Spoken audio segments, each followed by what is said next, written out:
All right, all Oh right. no. Craig Perry, welcome back again. Yeah. Thank you for giving us your time. Yes, Those of thank you you. who have not seen the first interview, I don't know why you're here, but to reintroduce again, this is Craig Perry, the producer for the Woo. entire Final Destination franchise, as well as American Pie, and currently something with Morpheus. We'll get to that later, but yes, Yes. hey guys, great to see you as always. Thanks for having me back. I appreciate the chance to talk about the franchise that has taken over most of my life, and very much looking forward to talking to you about 4 and 5 because your reaction to both of those was as epic as I had hoped it would be. The movie Sweet. was as epic as we hoped to be. Yeah. So, Oh man. So, let's just start with the spoilers. mm. Spoiler section coming up, everybody. So, if you don't want to know the ending of Oh, FD5, yeah, yeah, out. yeah. Get Okay, the hell out of here. did that knock your head off or what? That was crazy. I Like, definitely my favorite one of the whole franchise.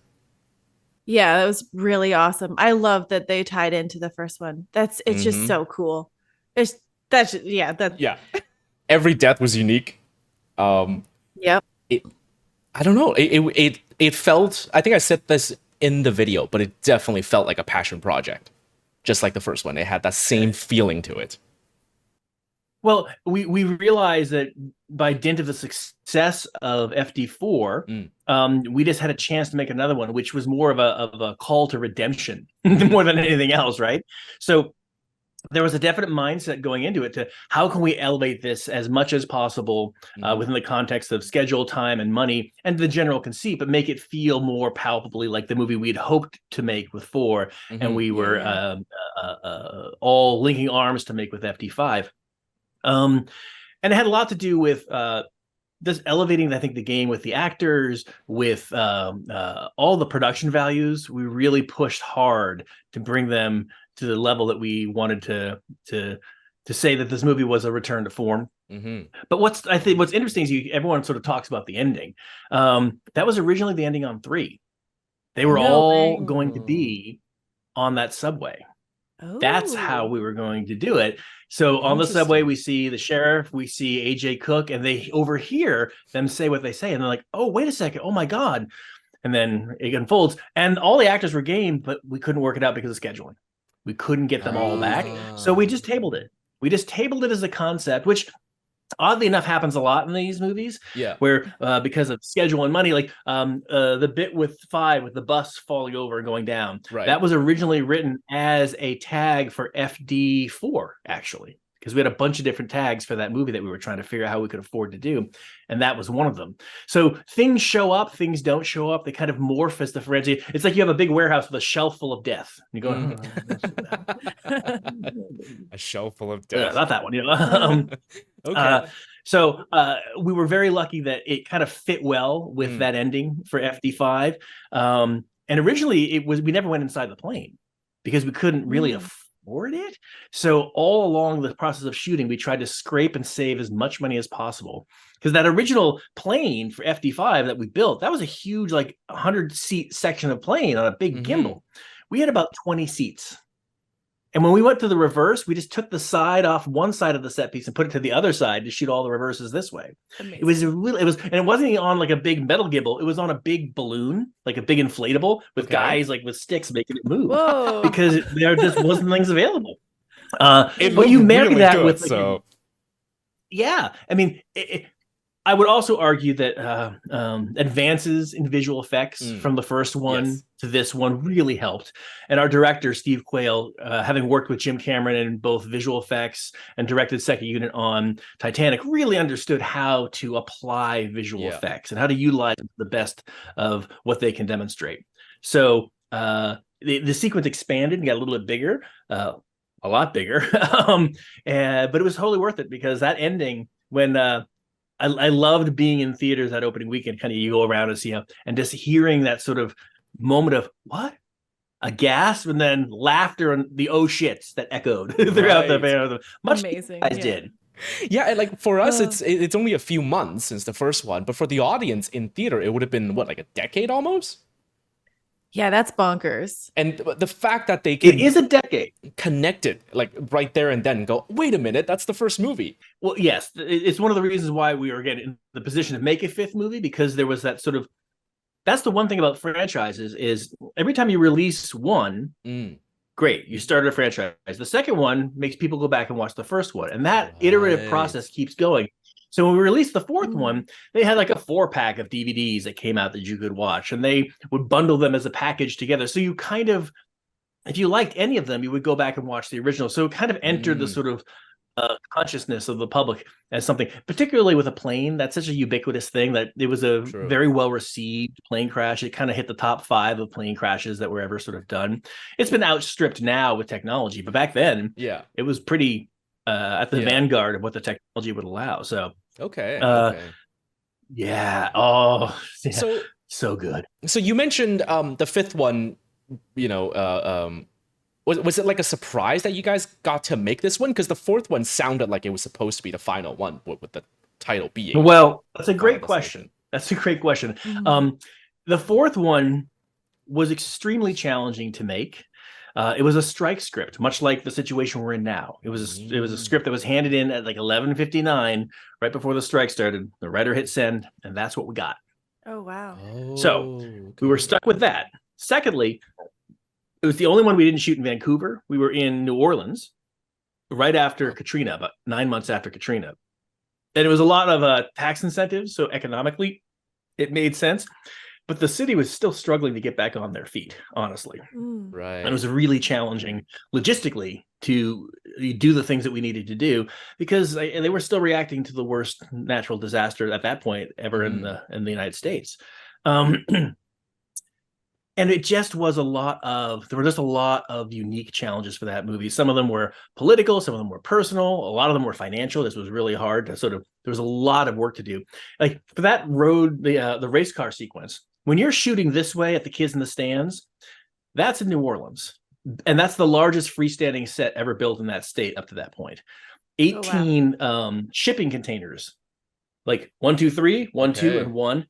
3 of them, and then they just built the infrastructure of the actual set, the stands on top of that. Wow. And inside the shipping containers was wardrobe, security, construction, lighting. We built a second set in the middle of, like, you had to crawl through these tunnels to get in. That's where the sort of security guy's office was for a rain cover set.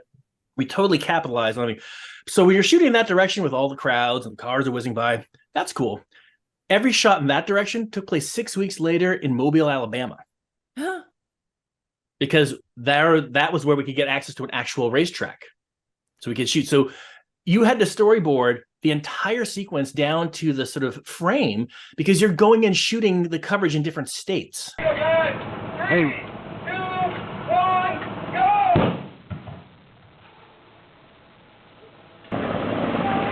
The end of that place.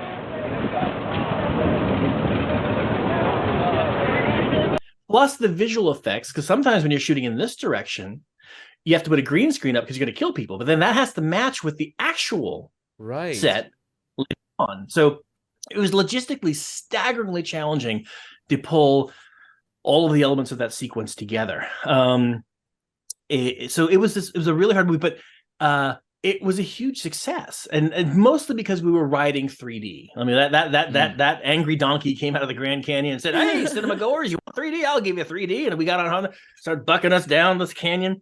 So that was the first time. Oh, a little hair in my eye. That was the first time that those cameras that had just been used on Avatar, because they were all designed by Jim Cameron. Right. And God, I can't remember the guy's last name is Pace. They designed these cameras, and this was the first time they'd been used in the field, because obviously Avatar was shot in sound stages, right? So these cameras, we were putting them through the paces. Like, we were kind of the test case for whether or not you could take these types of digital 3D cameras and really use them as you would a regular camera. Put them on cranes, put them on dollies, have them in the natural environment. And the challenge is there's a mirror, because I don't know if you ever noticed that there's a mirror like this, and there's one camera going down and one camera going the other way. And that mirror, they each approximate what your eye is. Right. So you can move them this way for focal length, and you can move them, and so if you get any particulates or debris on just one side of that mirror that allows you to combine the two images, imagine if you have, when you get something in your eye, you can't see, it's like a little the whole shot's ruined. It's like the digital approximation of what would happen when we have a hair on the gate back when we actually shot on film. Right. Okay.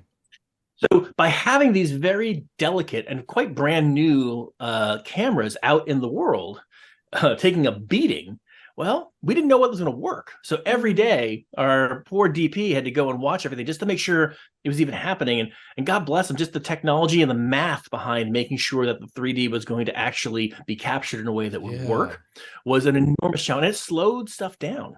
It really made things a lot slower. That's scary because it's not like a commonly available camera where you could just call trouble, call. No, we had the owner of the company come out for 3 months. The owner of the company, the guy who designed the cameras, had to be there being like, so it was both interesting. It became like a publicity and marketing angle, but it was also a challenge to make sure it all worked. The internet's going to tell you that this movie made 173 million worldwide. It was 206. They stopped reporting some of the international territories, but it was 206. I actually have documents from International's final tally.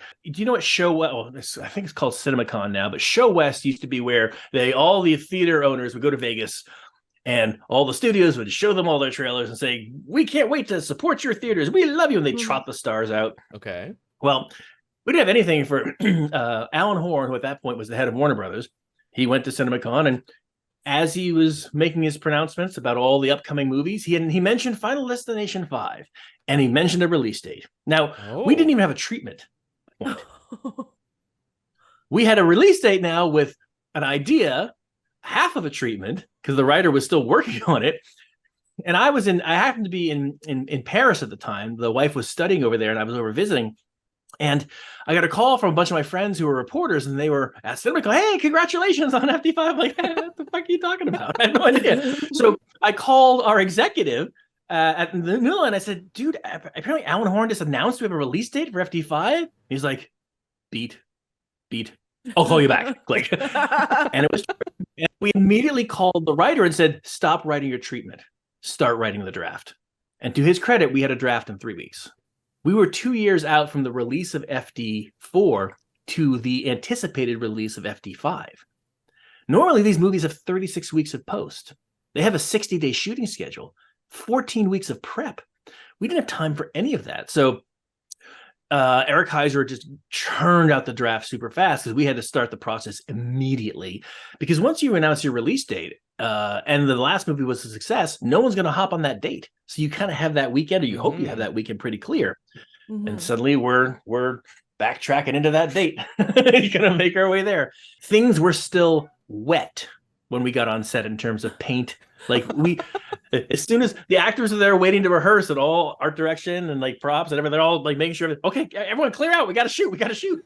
To your point earlier, George, everyone linked arms. We all had a mission to do better than the last one. So, and then the reason why it was called The Final Destination, just so you know, because we all, we all sat down, we watched the movie, we're like, yeah, this is a piece of shit. Okay. Maybe we got to do reshoots. We did 25 pages of reshoots on that movie. The entire third act. Hell, okay. The last 15 minutes were all brand new. Everything was reshot.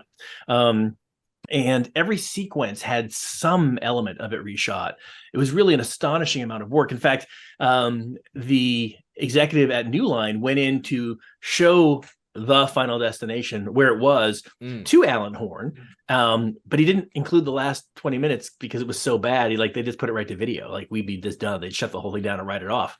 To his credit and his endless credit, he pitched what the ending would be if they gave us the $5.5 million we needed to shoot it. And to their credit, meaning the Warner Brothers side, they said, that makes sense. Go for it. In the fourth movie, it really felt like death was really just an invisible force that was like unscrewing things and actually has a really like big impact. Was there a specific reason for that much involvement in that? Like, it's not so much like, oh, something falls over and then this happens and this happens. It was really somebody's there, like with the screws undoing themselves when the cars were going by. Our hope was, with the cars going by, each time a car, Yeah. The actual Yeah, rattle, yeah. because those cars, to be fair, when they do go That by, makes I don't know whether sense. you've Yeah, ever yeah. been to a racetrack. Holy shit, is it loud and it's Mhm. fast? And when they come by, you feel it in your genetics because really. But the problem was when that effect shot came in, it wasn't particularly well rendered. And it wasn't timed as effectively with the passing of the cars, because the truth is the car would pass and then it would move, because it's not Gotcha. instantly. You have to have the concussive wave of energy that goes by. And once you start doing that off rhythm, so it's actually real, it Mhm. felt like the invisible hand of death doing its Yeah. thing. Even though the physics of it were thought through. One thing about visual effects artists, they're really smart. And so they were really trying to think about what would actually happen, but it kind of got in the way of, well, what would the audience believe is the connective Yeah, tissue yeah. between the two events? Okay. So that particular shot that you bumped on, look, here's the other side too. That shot does not the movie break. And in terms of where we're going to spend the little money left, since we already asked for 5 million more, it ain't going to be on that shot. That is not a hill to die on. And Yeah, those yeah, totally. dastardly days where you're sitting there having, with no editors going and no movie going, what do we do? What do we possibly do to fix this? You talked about the production difficulties that you had on the fourth one. Is that one of the reasons why the security guard's death was so quick and abrupt, with just like an ambulance smashing into him and that was it? Because the other deaths in that movie were really creative and gross. Like the pool. And belabored. The pools. You nearly puking at the pool one. First off, I don't know what that was. It was very funny to watch. I'm sorry to laugh at your discomfort, but it was really it was very funny. You're like, oh my god, I almost threw up. What's interesting is a lot of people say that there's a series of short stories by this writer named Chuck Palahniuk, and one of those about somebody getting their innards sucked out in a pool.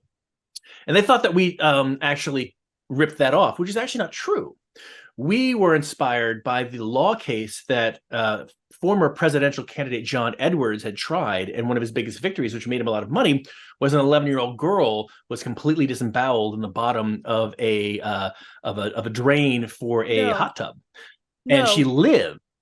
Yes. So we saw that case and said, well, that's horrible, but what a terrible thing to happen. There's always people that don't get near the bottom, and when you put your feet on it, you can feel it. So we sort of said, let's take that to its logical extreme and actually have Hunt find himself at the bottom of the pool, unable to get up, but totally aware of what's happening. Now, we also did it in stages. He gets stuck down there. So you think, oh, he's going to drown. How terrible. Yeah. But then we said, well, no, let's take it and then ratchet it up so he just gets, Yeah.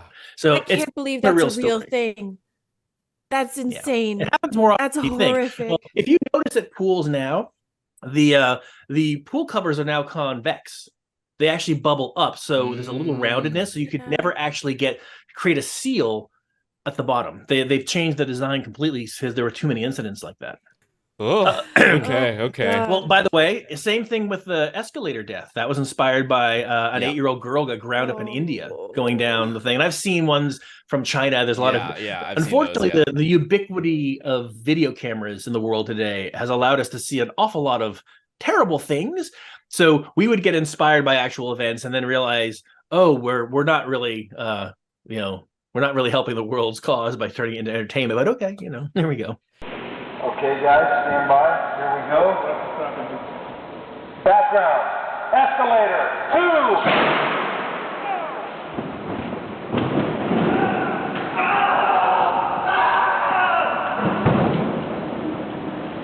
2. Danny, you okay? Everybody good? Kevin? Nick? Thumbs up? Good? I feel kind of dumb. I'm so sheltered. I've never seen any video like that's not in a movie. Like I've never seen like a real. Simone, I have been working on these movies for 30 years. The shit people send me is horrifying. They're like, "Hey, Craig, you'll like this." I'm like, "Why would you think?" Oh, I guess that makes sense. Okay. Okay. Inspiration. So then what happened with the ambulance death, like with the security guard? Oh, so this is again. Remember, this was a strike script. Mm-hmm. There was a desire to try and replicate the impact, no pun intended, that the bus hit had from the first movie. So in the analysis of why and how these movies works, and the analysis of why each sequence works, there's certain sort of structural paradigms that are sort of consistent.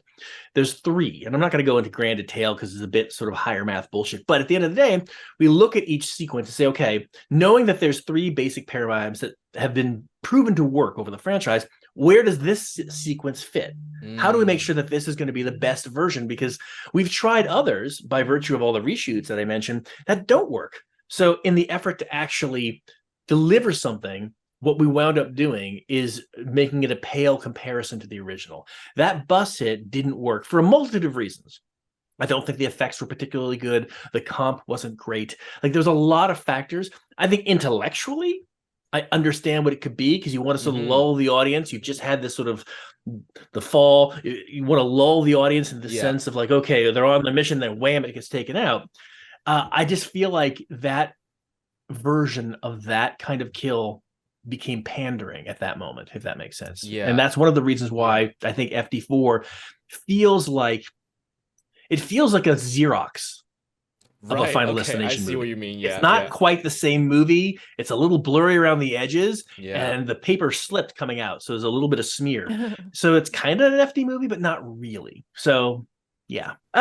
So we talked a little bit about 3D and like the cameras and stuff, but I have questions about the 3D effects on FD4. Like, I mean, I don't know how it works. So how does it work when you have like a tire flying at the camera? Like, what goes through like the actual effects to make that happen? The production of it, yeah. Well, yeah. Well, on the back end, those kinds of things are usually computer generated, because it's very hard to throw things at. Some of the stuff we did for real, but a lot of it just because it's easier to control.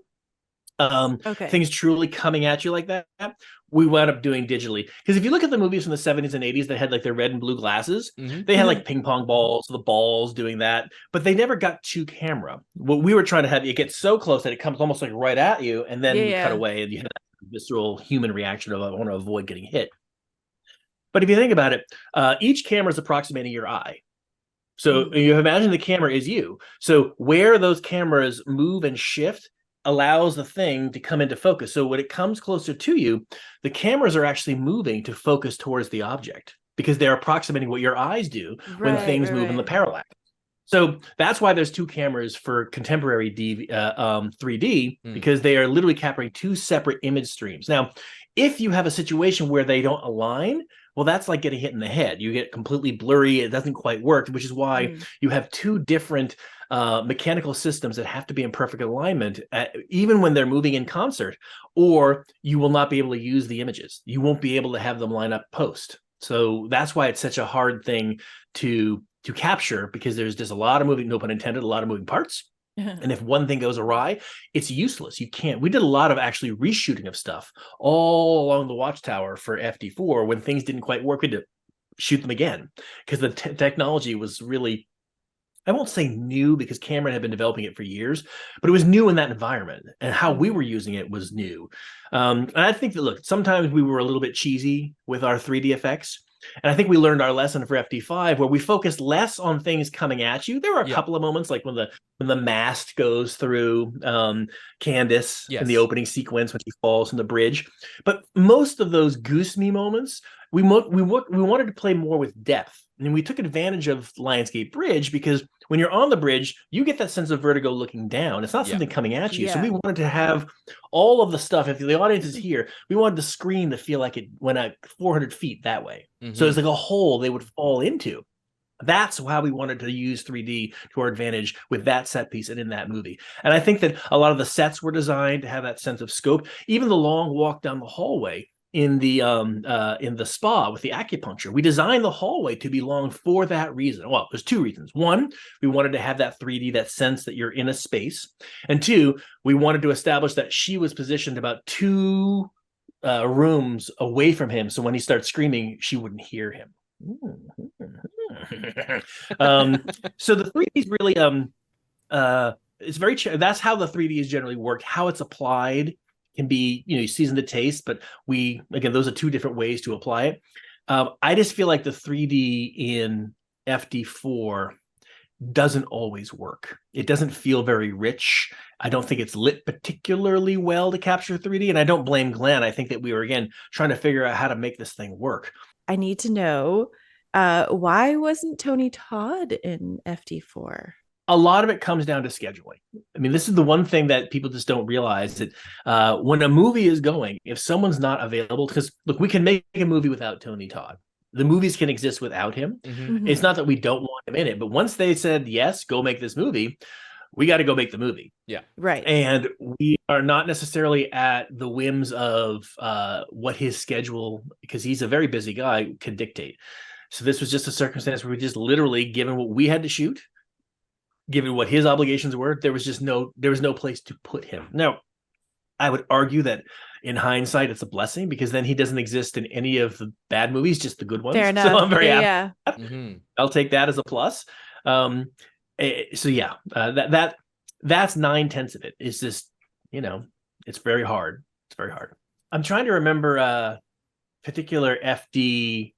Well, there was one moment in FD4 when we had the cameras down on a dolly on the track, and we were supposed to have the lead car. There was a lead car that was dragging one of the second cars behind it, and it was going to go sliding right past camera, but we didn't want to have a person in it because it was on fire.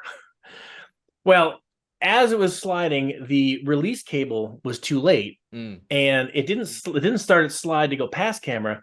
It went right into the camera and knocked it over, broke the dolly, and hit the camera on the ground. It fucked up the entire camera. And remember, we only have so many cameras. Each camera is actually 2 cameras. So if you have a 3-camera shoot because you're busy, well, you just lost 30% of your capture ability. So that camera could no longer do the things we needed it to do. It lived. Like, we all gathered around it on the racetrack, and we're like, well, it was a good camera. We liked it. It had a good family, But we realized the dolly was dead, but the camera we could now just use for static shots. Like, we had to position it, and it couldn't do any racking, nothing. But we were able to salvage it for very narrow beam of function. The sad thing is that was a day when the press was there. Nothing says good times than when you watch a flaming car take out a camera. And I think every single outlet in the Louisiana area carried that detail in it. Oh man. Was that the closest to a real life Final Destination death then? The camera itself? On that set? Yeah, 'cause we've had cameras and lenses die along the way because of stuff, but that was the first time a camera actually got full on straight hit by a flaming car. Candace, little lovely Ellen Rowe, who was our gymnast in FD4. By the way, again, Simone, your reaction to that is priceless. It was amazing. I'm so pleased. Another. But that sequence is my suggestion, because I've always watched gymnastics and I love gymnastics. It's beautiful, but it's kind of like terrifying because these incredibly talented young athletes are doing things that the human body shouldn't do, on top of things that shouldn't be so high. And a balance beam, who the fuck thought of that? What madman said this is a good idea for a sport? But they're doing it. So you're watching it for the artistry and the athleticism, but there's an undercurrent of like, oh, are they going to wipe out? Are they going to like face plant? Yeah. And that was the fear I wanted to tap into. I wanted to tap into that consistent undercurrent of unease that gymnastics bring. That's the inherent tension of the sport. So adding that, and then with that little, this was Heiser's beat with the little screw falling and hitting the balance beam. Oh my god! That's all you needed. I'll send you guys a picture, because we were trying to figure out how to do it, and they came up with the gag of having green bagging. Ellen, from like her belly button down, had a green sort of bodysuit on. Okay. And then the stunt person had a green bodysuit from their belly button up. So they just laid on top of each other to look like they'd split in half. So they were actually 2 real human bodies. So you can tell when something's a dummy, and you can tell. And then we just digitally cleave them together. So we had them both come into the lunch tent and lay on top of each other. And our VFX supervisor just took a still photo, said, I'll go Photoshop, and we'll see if it works. I'll send you that photo to put in this thing, and you can see it totally works. I think that's why that one was so messed up, is because it felt real. It's all real. Yeah, it's all real body parts. Yeah. Yeah. And Yeah. the Well, fact that they we- didn't have to have a cutaway or cut into like a close up of anything, it was just a wide shot, watch it happen in real time as she lawn chairs. That was ugh. But what we wanted to do with that is generally when you're watching a gymnastic event on TV, that's the sort of approximate angle you get because they want to show the dismount, right? So we went to approximately where the television camera would be for capturing an event because that's what we're used to. So let's put the audience where they're we've seen them land a million times and then have it go horribly awry. Although we did digitally add. What's interesting is the audiences are strange for this movie. Sometimes they get taken aback, too much blood. It's too much. And other times they become bloodthirsty monsters and they want to see the most gruesome things unfold. So a lot of the reshoots and a lot of the sort of the testing process does that seasoning to taste. So like when her body collapsed in on itself, we didn't have any blood before. Like we didn't have her rupture. She didn't like explode. Yeah. And it wouldn't happen. Like if she like broke her back and it flipped over, it's not like her spleen is going to shoot out. Like the skin is stretchy. Like it's kind of, but it felt like while it was disturbing on a lizard brain way, your body like, the human body shouldn't look like that. We had to add a little bit more blood and a compound fracture digitally in her leg. So when you're doing the push-in on her, it didn't just look like it was a weird body. Like you take your Barbie doll and flip it over. We had to add more impact to the impact, if you will. So again, that's what's so interesting about these movies is you never know what's going to work. Even there was oh god, I can't remember the character's name. It gets so old. She goes after the laser eye surgery. Another favorite for you. I know you love eyes, George. Huh? By the way, that's how the writer got the job for FD5. He walked in, sat down, and goes, "Okay, everybody, I'm looking for. I love this franchise. Laser eye surgery." We're all like, "Done. All right, we're good. Let's go." There was an old PSA, and I don't remember what it was for, but there was a wide shot of someone crashing out of a window and falling onto a car, boom, and then off. And the executive of the studio said, "I love that PSA because it's so shocking, and because it's all uninterrupted, and someone falling out of a window and smashing into a car and falling. Let's do that as the touchstone, as the capper for the sequence." So great, and we shot it, and it just kind of after all the lead up, it just felt like it was a wah wah. Because it was wide, we'd seen so much terrible stuff happening, and it was very orchestrated to have a one-er beep, boop, boop. It also just kind of rendered her death to be less than the character deserved. So that's why we went to, and I think you guys mentioned it, we went into more coverage of the hit and the fall and the eyeball, and we just got ourselves tonally still in a gross place. It wasn't as brutal as someone's eyeball being burned by an overactive laser. It took us back to a place where the movie could be fun because it wasn't fun. Her death was not fun. It was fucking brutal. So actually, I had a lot of fun because George was so messed up during that sequence. Oh, you kidding me? It was the greatest thing ever. They should put that on a loop. Oh, that was gross. It's fantastic. The eye stuff. Okay. Well, good job that writer for coming up with that idea, and good job for you. I mean, thanks, Craig. Good for you. the fold in half. Like seriously, well done. But that actually, I want to ask, are there any deaths on the cutting floor for the fifth one that you wish were in? Yeah, I don't think we've ever done a complete swap out of somebody. Oh no, I'm sorry. Yes, for 5 there. It's funny because it's so much. So in the original version of 5, the reshoot that we did was when he falls in the acupuncture and he gets up and he pulls it out. He does wind up burning to death. Okay. So we pull back from the room. You just hear his screams of him burning alive, and that was it. Again, didn't have the kind of impact. It was too dark. It was like, fuck. Yeah. So we did a reshoot of him almost getting hit by the fire and falling down. Everything that we built from when he hit the wall and down was on the reshoot stage. Everything on the other side, we had shot, 2.5 months earlier. We just did a digital comp and had the digital fire to sort of blend it in. So all that stuff was going in that direction. The stuff going up on the Buddha, that was just a reshoot done like 3 months later. So that was the way, because unfortunately, we don't have the money and resources to do whatever we want. So we're like, okay, well, how can we take care of him? And since he'd already done the sort of Buddha stuff at the beginning, he did that just as an improv. We realized, okay, this is something. He's like, don't poke fun at Buddha. He's a peaceful warrior, but he will fuck you up. That's what literally said, let's take advantage of his racist and shitty ad lib and have that be the way that he gets taken out. Amazing. It provided a perfect coda for a sequence, and that was not in the original script. Because I, lived in Vancouver for a huge chunk of time, I gotta ask if you can embellish a little bit on all of the Lionsgate stuff and how Oh God. how challenging was that to destroy the whole bridge and what went into doing that? The nice thing about this franchise, we've shot in Vancouver for 4 out of the 5 movies. So there's a crew up there that has worked on them. There's like an institutional knowledge of how to accomplish. I mean, obviously you live there for a long time. It's a wonderful city. I love Vancouver. And we were starting to run out of like big sort of events that would be able to bring the audience in. But we knew the Lionsgate Bridge was there. We knew it was sort of iconic. And we hoped that we'd be able to shoot on it because we were kind of running out of opening set pieces. But that was one that made sense. So we did enough legwork to realize, yes, you could shoot on it, but there were some restrictions.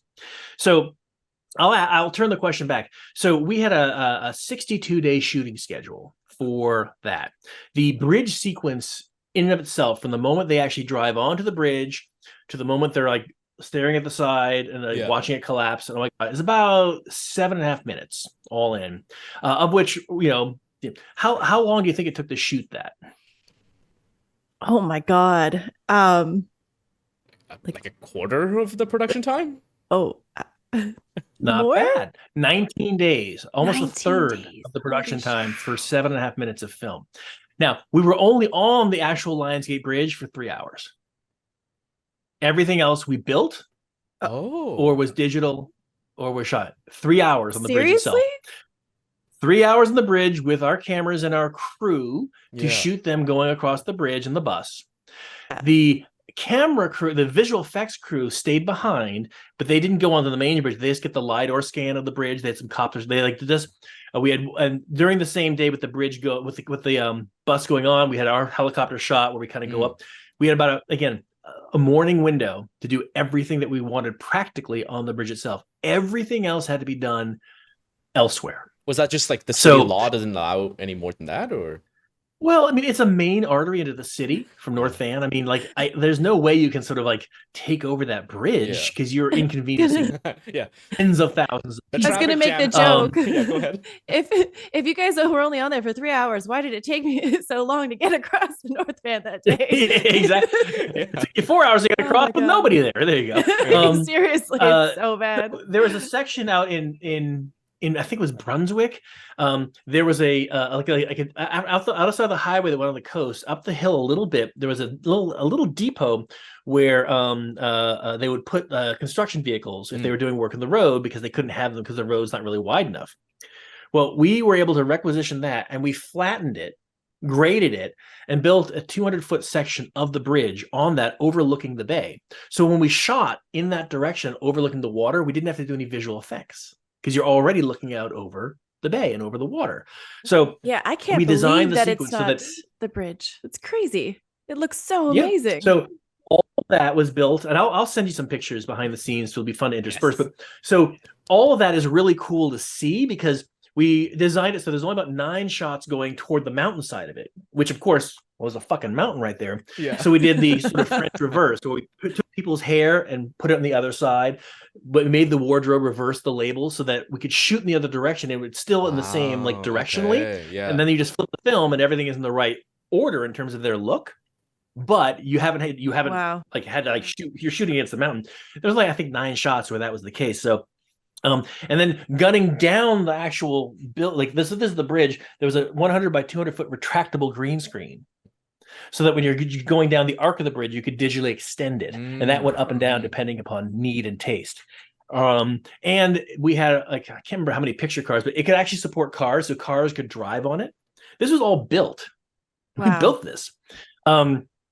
And then when the bridge was doing this, we had a 270-degree green screen stage, and we built that entire section of bridge on an actual gimbal that could pitch and yaw. It was programmed to pitch and yaw. We had 4 or 5 cars up there, all the actors, digitally extending the bridge in many directions, but that also allowed for there was a Y flip, because when it flipped over and the car rolled and Dennis falls off and then he gets hit with all the tar. We all did that. Was all on stage. All that on stage.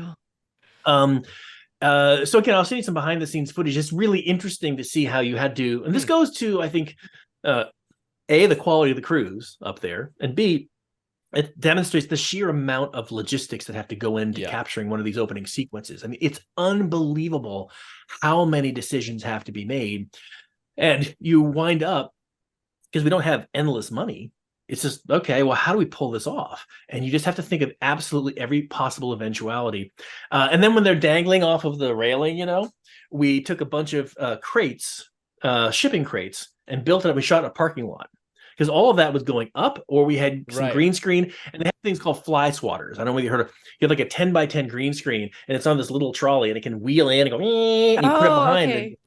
Fly swatter, so you get them against green, and you get the sort of separated element that you need to digitally put anywhere you want to ex post facto. So fly swatters plenty.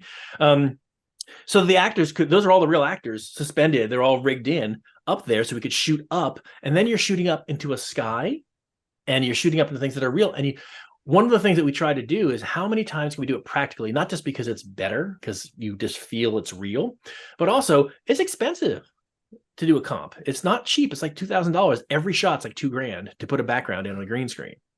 It's, so especially if it's moving and there's rotoscoping, it's a lot. So the more we could not have that be in the extra added tally, oh, here we go. By the way, even if it's a shot where you're just doing coverage and you just cut to somebody going, really, you think so? That really, you think so? Just costs another $2,000 because it's a comp. You can try and bundle it, but it just winds up. So, all for 7 minutes. Yeah, there was, for 7 minutes.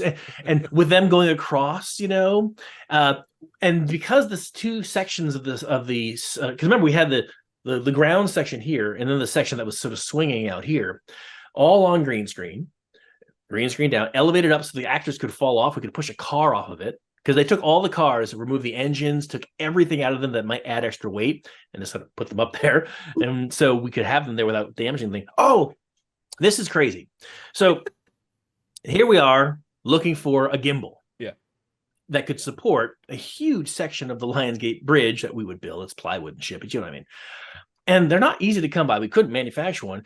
So our special effects team was making calls, and they found some guy who had one in mothballs. He had a big hydraulic gimbal, and he had bought it because he was trying to figure out, okay, I need to, I'm going to make money. I'm going to rent it out to movies all the time. It just didn't wind up getting rented.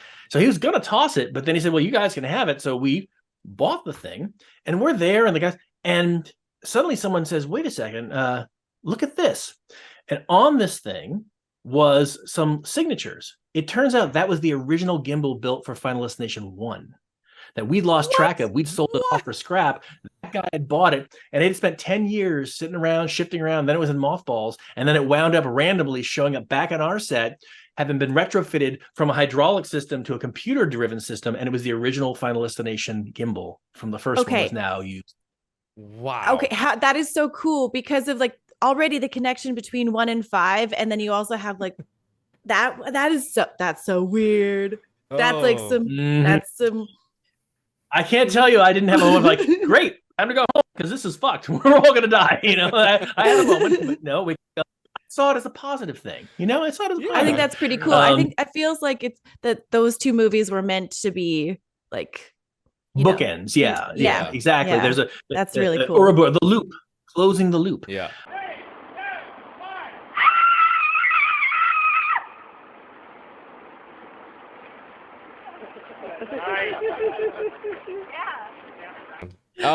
So the fifth one felt very conclusive because it looped back to the first movie, but you're shooting the sixth one, or the sixth one is supposed to be coming, right? Anything you can tell us about that one? Any clues, hints? Well,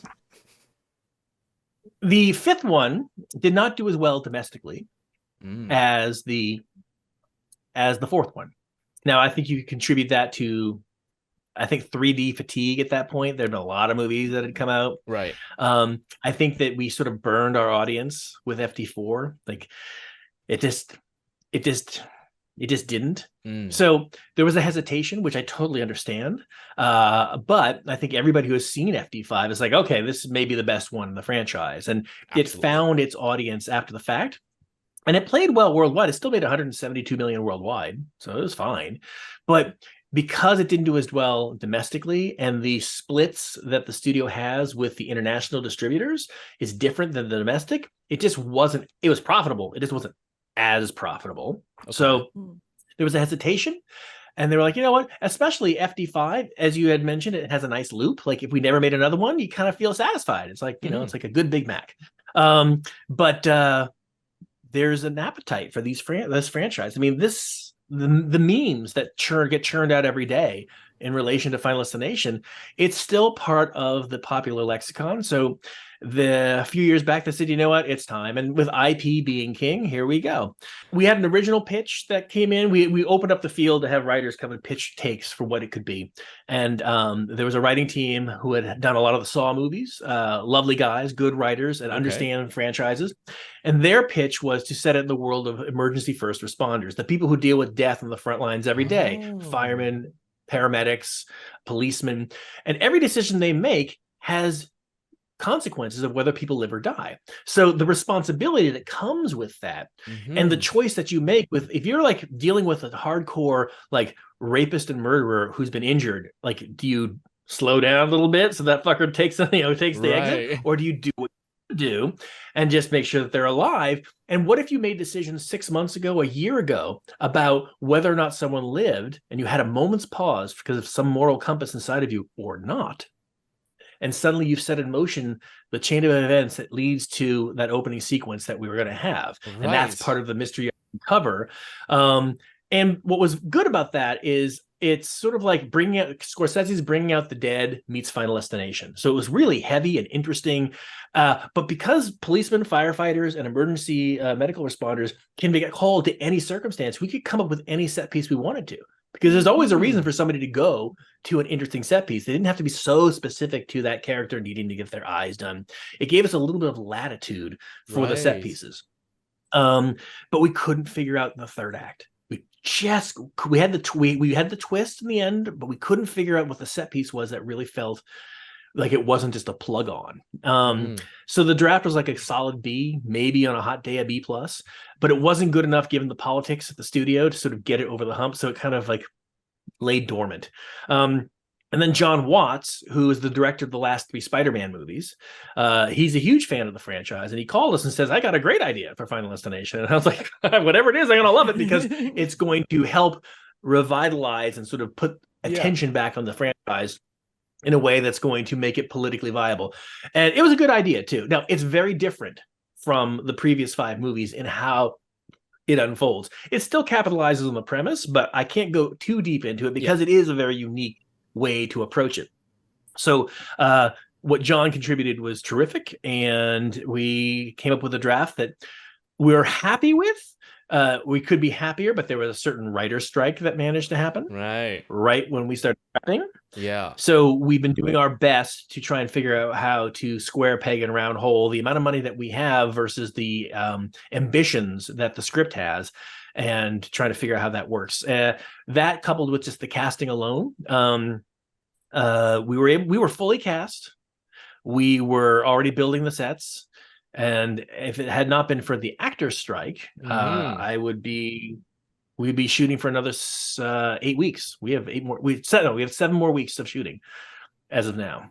Okay. Well, I mean, let's get in on the strike then, since I mean that's the big thing going on right now.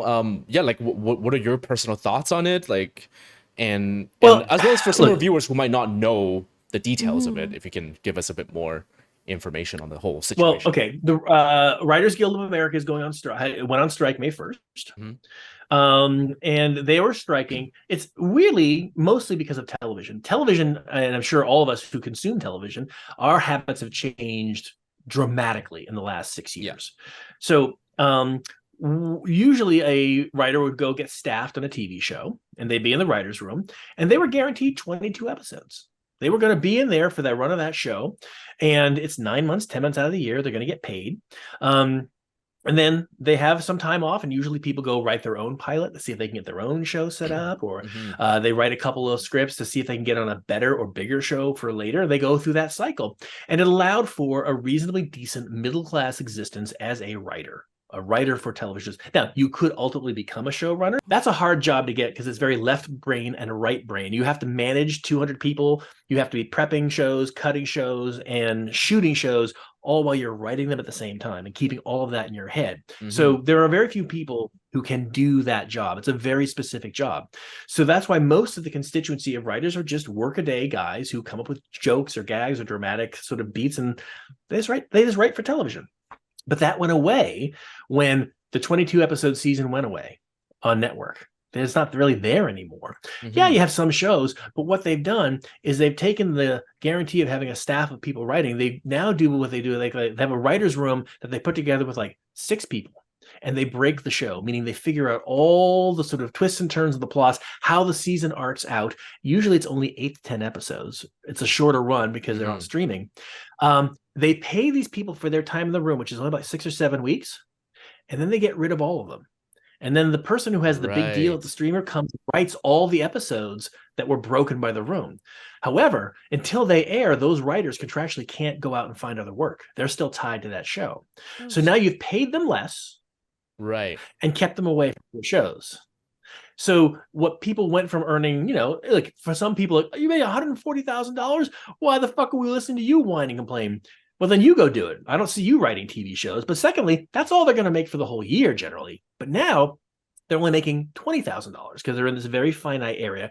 They don't get the experience of writing a show or writing an episode that gets made and learning how that happens. They don't get the experience of being on their own sets for the shows that they write. They have none of the sort of institutional knowledge that's going to carry forward for 5, 10, 15 years.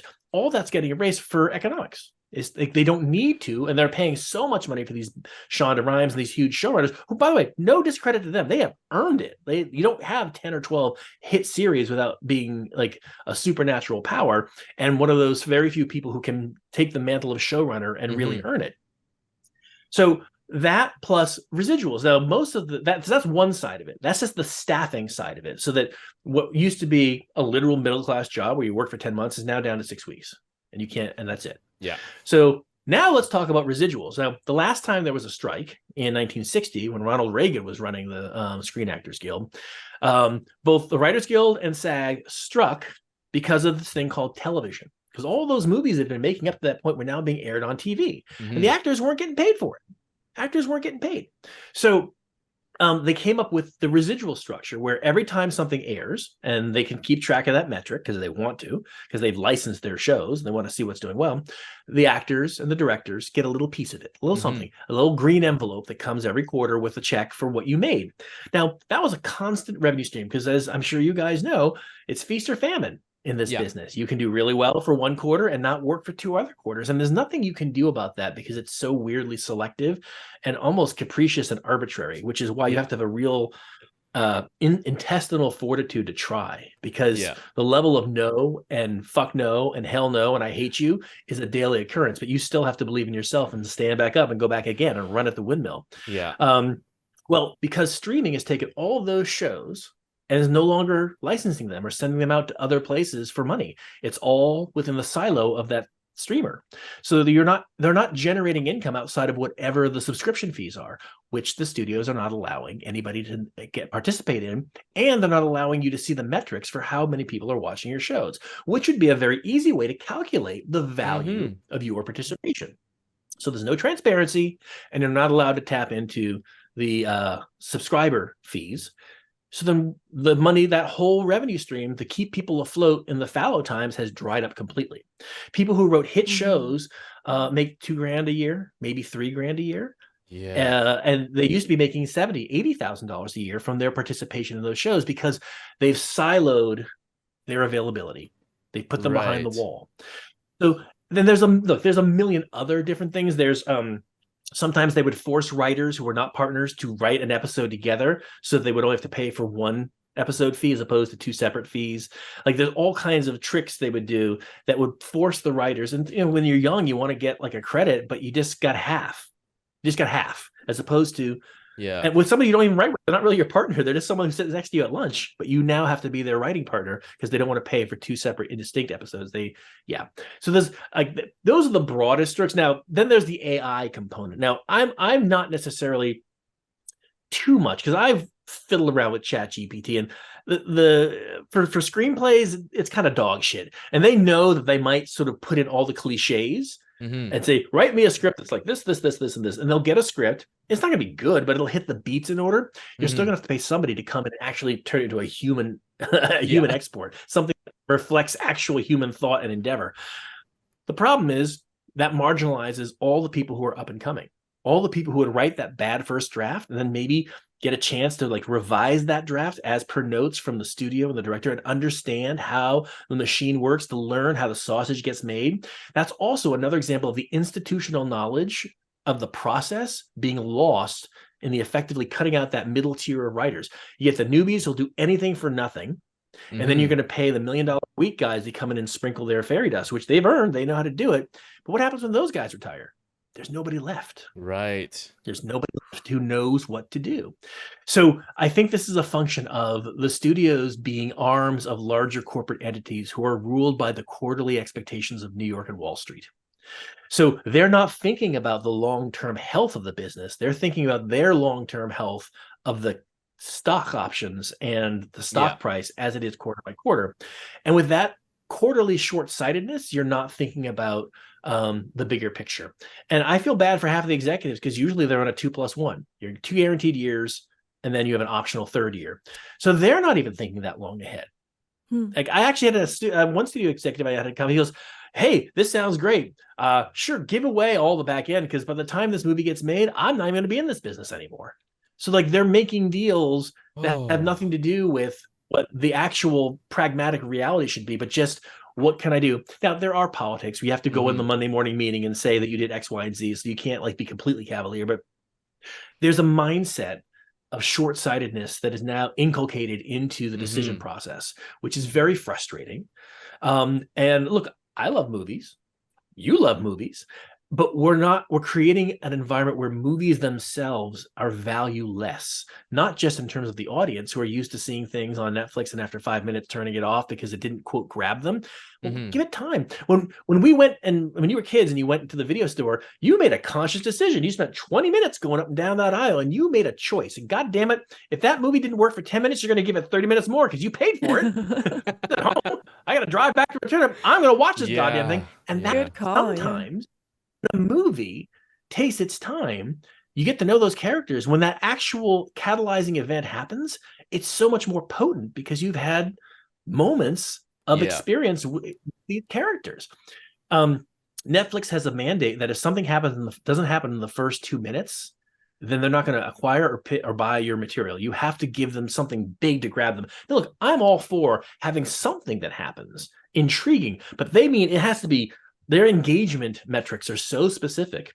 When we did this movie in February, we didn't have time to, but we realized we didn't have that the Netflix moment. So we tried to sort of build into our schedule to shoot a Netflix grab them by the balls and twist moment. We just didn't have time and money to do it, and it doesn't work. But the fact that that's sort of part of the thinking process creatively isn't really creative. It's like I can go twist a cat's neck and kill it. That's going to get the audience to react, but it doesn't mean anything.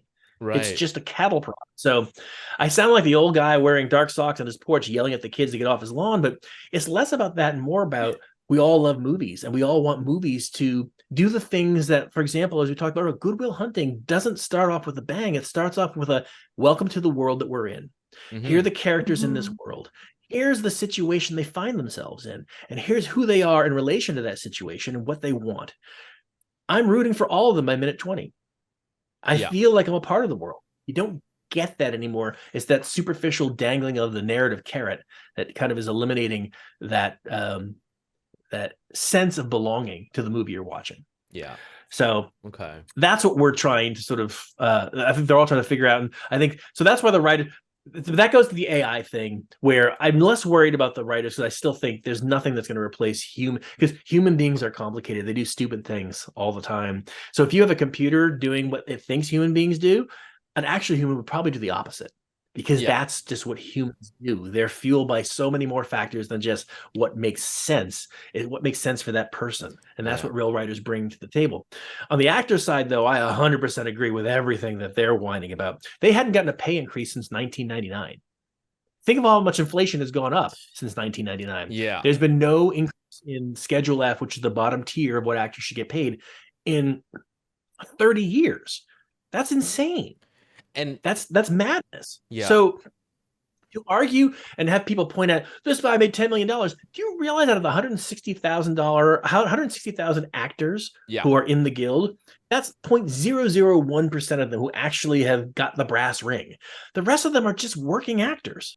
This is their moneymaker. This is what they make their living on. So if they license it or it's taken or they have to write away or sign away all of their rights in perpetuity to this likeness, and that information is stored and can be used to make background extras, that's a problem. Because independent of this, what do they have? Well, after that, they can really manipulate, as you've seen with all the sort of things that they can do with AI now, voice and sound and performance. Like they're getting pretty far along, and it's been so exponential the last 18 months. Imagine what it's gonna be like in 2 years. So totally understand why they're concerned about it, and they should be. This may be in specific, but if I recall, the people who were in like the background extras and like the fourth and fifth roles on that show Snowpiercer, part of their contract is they signed away because they had to do a scan of their face before they worked.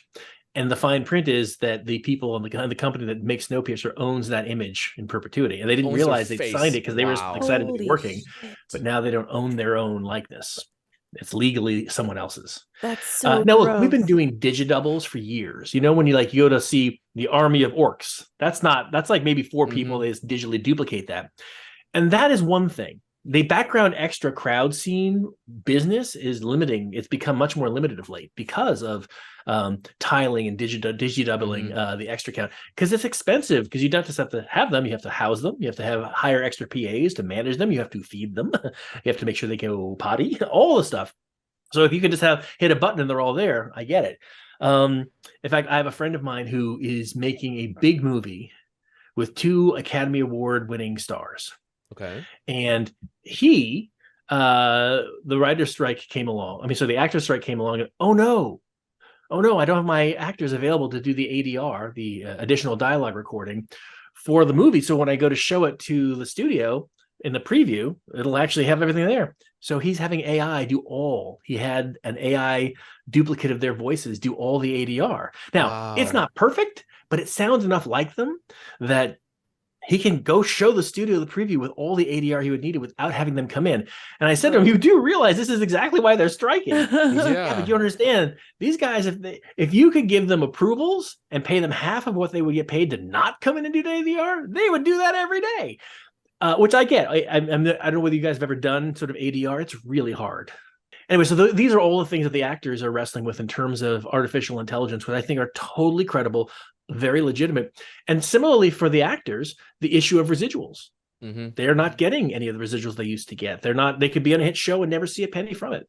So the bottom line is, for me personally, I know a lot of actors. I know a lot of writers. I've watched a lot of friends of mine who, I know a couple of the big guys, but mostly I know just the workaday middle-class people, and they're all leaving the business. They can't earn a living. They can't provide for their families. And I can't in good conscience watch them suffer when, at the end of the day, from what I understand, it would only take about $400 million amortized over all of the studios to fix the problem. It's gone.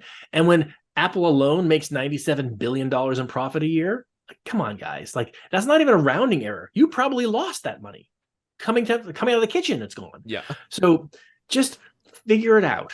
Yeah. It's not hard. And they're not asking for the world. And I think a lot of people, well, not a lot of people, but I think some people watching might be thinking, boo-hoo, actors not getting paid, because they're thinking the A-list top echelon 5 actors that makes hundreds of millions of dollars, but it's not about those guys. It's about the other 99.9%. Other 159,000 people who are just the people who comprise the worlds that you like to spend time in. Yeah, the camera's focused on these 4 people, but the worlds don't exist without the population behind them. They're just standing in an empty room.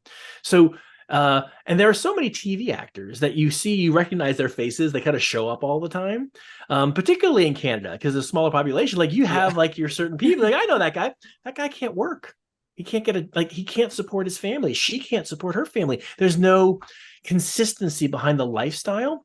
And I think it's just a general in the last decade, we've devalued the arts. Like it's a commodity with no value because of streaming. Like you can see a $75 million movie, and if you don't want to watch it, just turn it off. Like you haven't made the commitment to go see it by buying a ticket to the theater, and they haven't made the commitment to support the people who made it.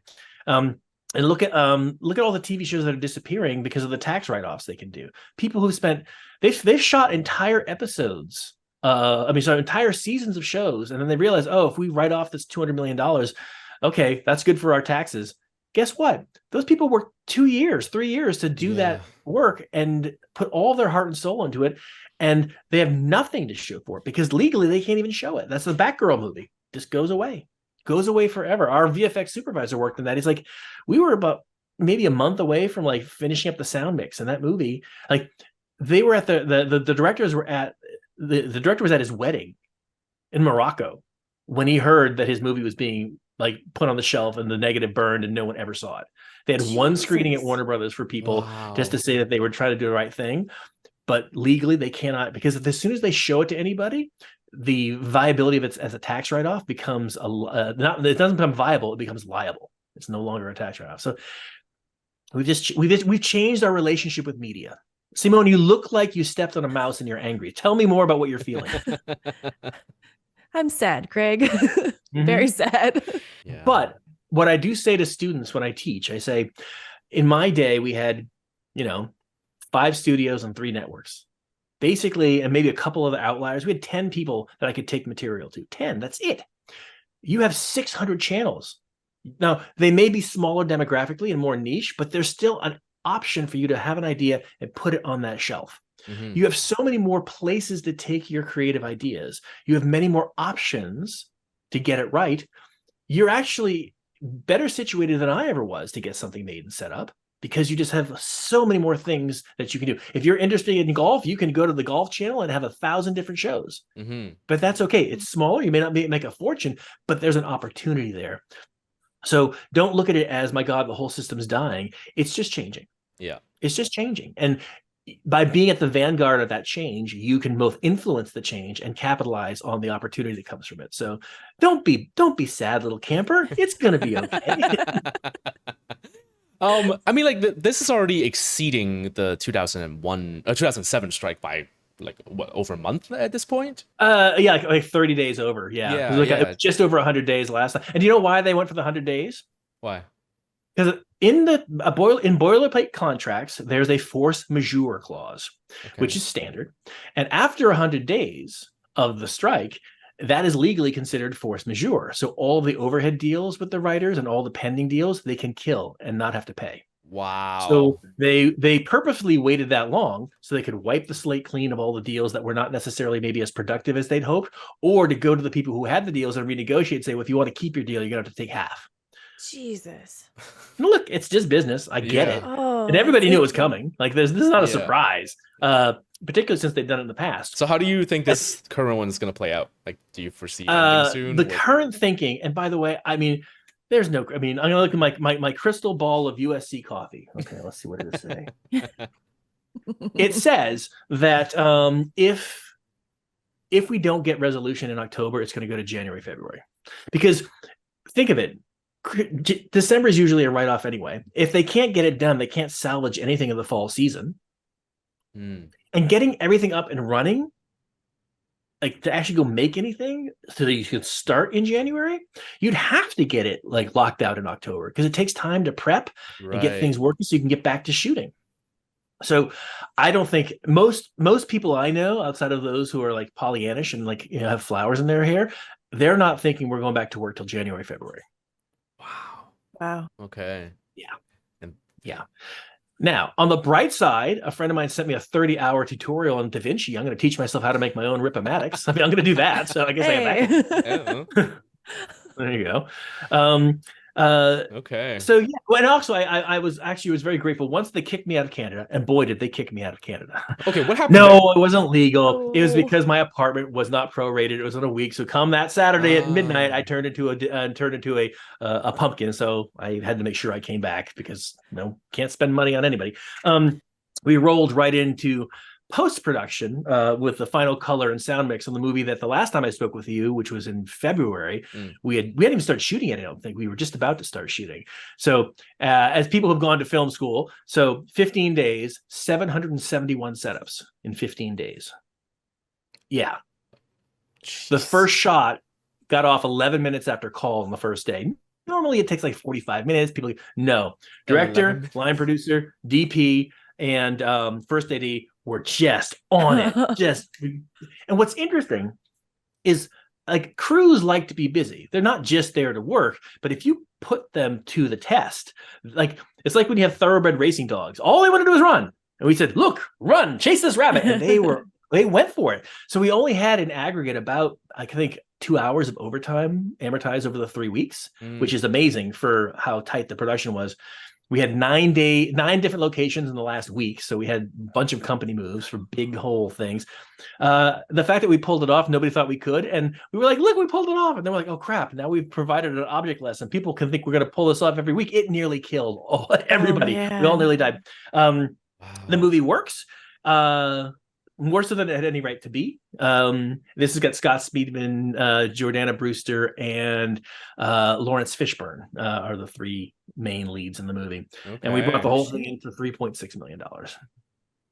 Wow. You might think that's a lot of money. That's not a lot of money. No, that was like 1.5 above the line, just like coming and going. So we had like probably $1.6 million to actually make the movie, which again is really not a lot of cash. Yeah. But it looks great. The DP did a fantastic job.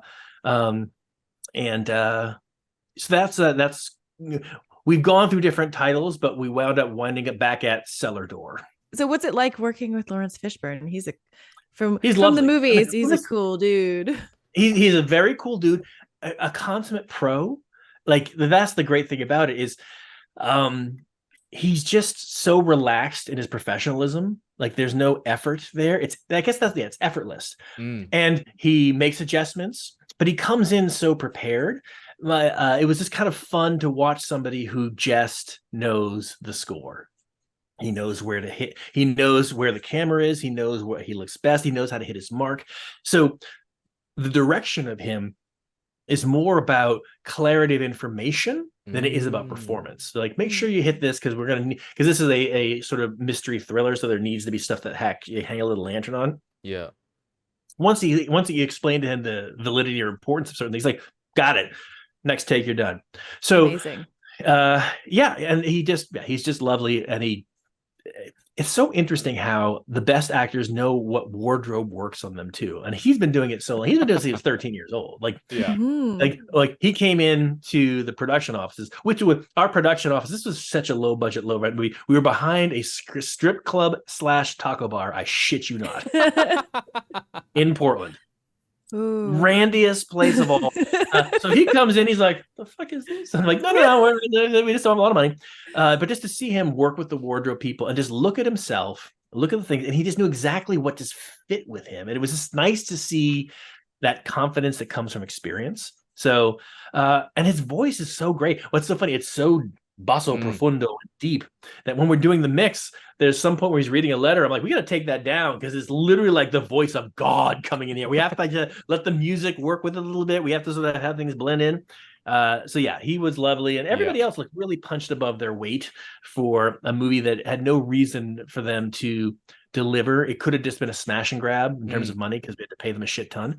But no, they kind of got the assignment and got what we were trying to accomplish. And look, whatever keeps me off the streets. I will flip it back. What would you guys want to see? Having now seen all 5, what would you want to see in a 6th Final Destination movie or any Final Destination movie? What is the one thing that your takeaway that really speaks to you about the franchise and you want to make sure is imbued in the 6th?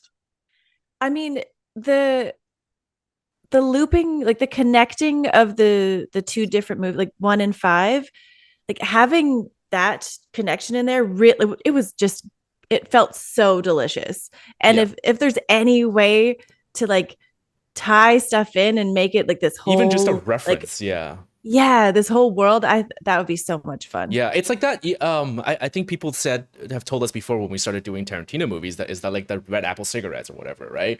There's this thin line that connects all the movies that are all in the same universe. These Well, little things, yeah. You maybe haven't watched them, or there are consistencies in all of them. Like Heist Beer shows up in all the movies, except for the first one, because it wasn't there in the first one. It came in the second one, and it shows up in all of them. There are other things that sort of are threaded through that are mostly in production design, like they're not front and center. But in five,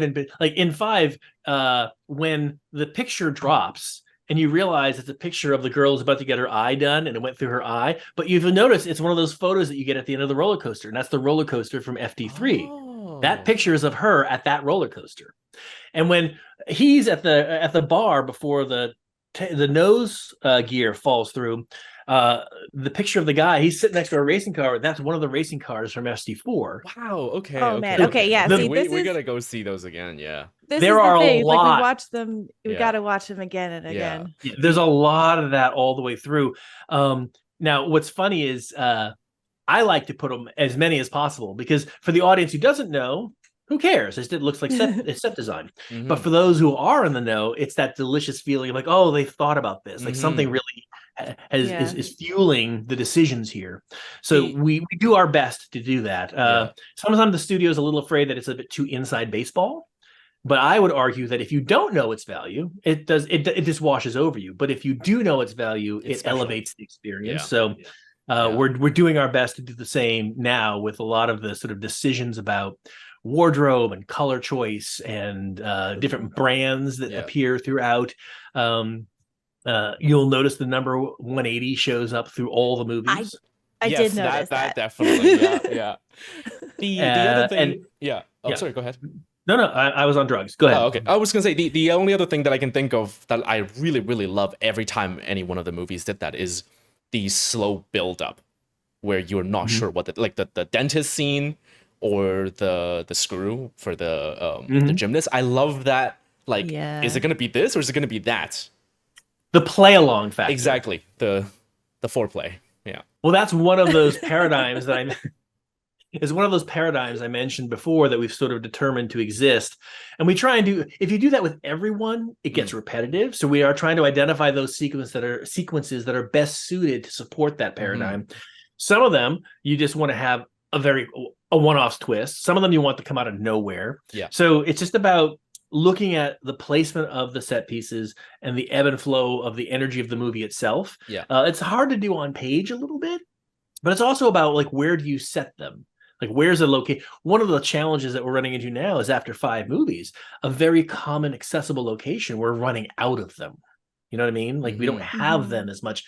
And I think I maybe mentioned last time, but we did try to do one in a supermarket because everyone goes grocery shopping. But it wound up feeling so flop sweaty. We were trying so hard. Oh, the broken jar of mayonnaise in aisle 5. You know, it was too. The way things connected felt bullshitty. In the same way, in FD3, the Home Depot was kind of cool, but it felt a little overcooked. It was a little overwrought. There's a bit too much going on. Yeah, it caps off nice with the sort of nail gun through the face thing. But if you're watching it, you're like, there's a lot of bullshit happening with this tractor over here. You know, like, why are we trying? There's a lot going on. It took days to shoot. So another lesson learned. And some people really say, hey, how does this make sense? I'm like, dude, you have no idea. We were flying by the seat of our pants. We didn't know whether we were going to even finish the first movie. Second movie, oh shit, they're going to let's make a second one. What do we do? I don't know. Let's try this. We were making shit up as we went along. It's not like this was born out of IP that existed in comic books or a video game where all of these things have been sort of worked out. We threw down a marker and people said that worked. And they're like, okay, we can't just do the same thing. What's the actual larger mythology? Well, let's see if we can add this. And there's like some things we tried. That didn't work. Let's try to trim that off the tree and go to another direction. I think 5 was like the best synthesis of both mythology and process and outcome.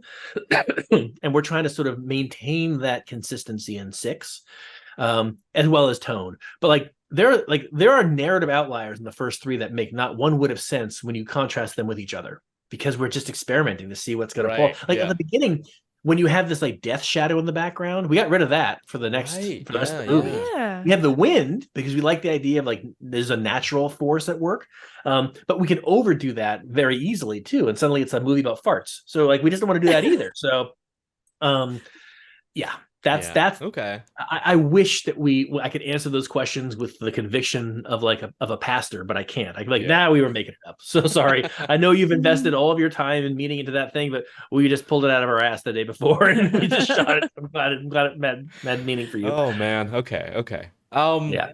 I would also like to see it, if possible, us die in the background of a 6 movie. Oh, really? Death in the background. Well, are you in the Canadian Guild, Simone? Mm-mm. You're not, but you've acted, No. but you've George, you have No. never. No. Well, here's the problem. Given the ink and given the sequence, that would make sense. I don't know whether it would actually fit in terms of timeline. Oh. Okay. I will leave that little bon mot for you to noodle on I see. about the length of timeline. And the fact that I once pitched a Final Destination that was the combination of Game of Thrones meets Final Destination was set in medieval times. Because the concept can go anywhere. And so there was an entire 12-page treatment plus a rip. I'll send you the link to the trailer that we cut together for it. Because it was at the height of Game of Thrones as a series. I'm like, well, what's peanut butter and chocolate? Can you imagine Final Destination in a world where death is all around you, where the Renaissance is pushing the boundaries between religion and science, and what do you believe and not believe? It's like and castle intrigue, who's getting killed, and is it death doing it, or is there somebody trying to kill off people to get to the king? All that stuff. And we presented it to New Line, and it's as if we presented them a bowl of dog shit with chocolate sprinkles for them to eat. They hated it with the fire of 1,000 suns. And their reasoning wasn't illogical. They're like, look, we get it, but like contemporary audiences, like this has got to feel like a bunch of people in a contemporary setting. But I don't know whether I agree with that. I think that there's an opportunity to keep the franchise sort of metastasizing in multiple interesting directions that, to your point earlier, can be a setup in like 1622. That'd be really interesting to see the echo in 2024. Anything else I can answer for you or your audience? I mean, I think we've asked everything we want to ask about this. However, we're going to get back to the American Pie franchise sooner than later. And we might be bugging you again when we get around to those. So that I can do. So awesome. I will say this, just sort of to wrap it up. I do appreciate that you guys have taken both an interest in this franchise and have allowed me to come and join you to talk about the making of these movies. It's been fun to watch both your reaction and your fans' reactions to your reaction. So I'm hoping that this is just something that we can keep the dialogue going and keep everybody part of this happy FD family. Absolutely, and we really appreciate you giving us this time. Twice. Totally. Yeah, it's really amazing. Yeah. It's good times. All right. Again, I apologize for the interruption and the technical snafus, but I'm going to vote for you in November. There you go. Thanks a lot. All right, guys. See ya. Always a pleasure. Bye. See ya.